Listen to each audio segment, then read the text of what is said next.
Je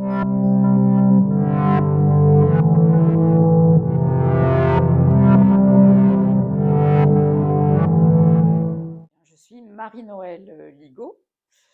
Je suis instructeur diplômée de méditation de pleine conscience. J'ai été formée à l'école de méditation, fondée par Fabrice Midal il y a déjà moultes années. Alors, je transmets la pratique par différents biais.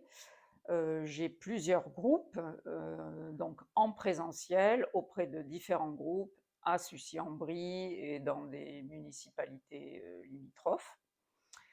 Je la transmets aussi individuellement, des gens qui sont soit en burn-out, soit en dépression, qui s'adressent à moi pour les accompagner. Et à ce moment-là, je leur propose des séances plus personnalisées.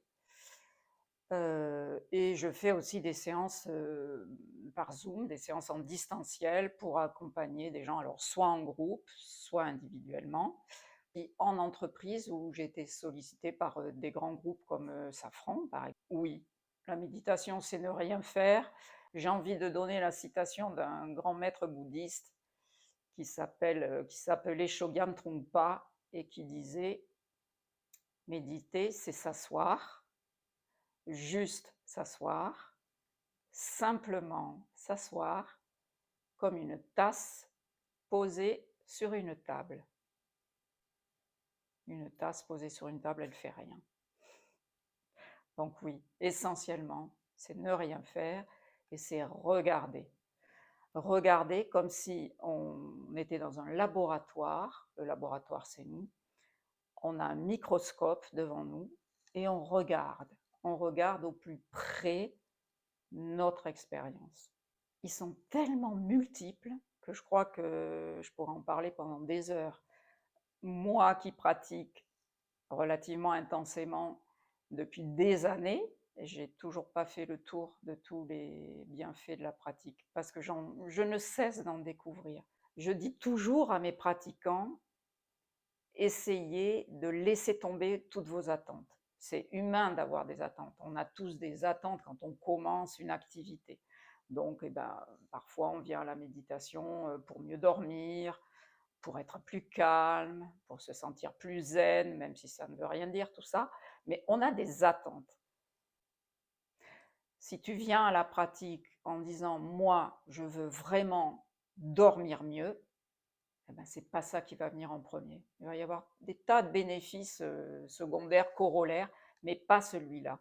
La pratique, elle nous fait un pied de nez. Ah, tu veux obtenir ça de moi? Eh ben, c'est pas ça que tu auras en premier. Et si on lâche nos attentes, elle va nous faire tous les cadeaux possibles et imaginables. On s'assoit.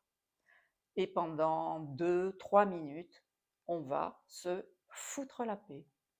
On en revient à ne rien faire. On se fout la paix. On se fout la paix. Et après ce temps-là, on peut dire que ce temps-là, c'est le point zéro. Après ce temps-là, on va entrer dans la posture qui comprend 6 points et qui est simplissime. On entre dans les 6 points de la posture. Et à partir de ce moment-là, moi, je vais guider. Donc, je vais guider les gens dans des pratiques spécifiques. Par exemple, je peux choisir une pratique pour accompagner les gens dans comment on accueille une douleur, comment on apprend à rencontrer une douleur, encore une fois, qu'elle soit physique ou émotionnelle. Par le site web que vous trouverez là. C'est un site sur lequel j'ai beaucoup travaillé et je pense qu'il est à mon image. C'est pas classique, c'est pas formel, mais c'est foisonnant. Voilà, moi je me régale toujours autant à le consulter, donc je vous invite vraiment à aller le regarder. Méditer, c'est sortir des normes, c'est assumer sa singularité.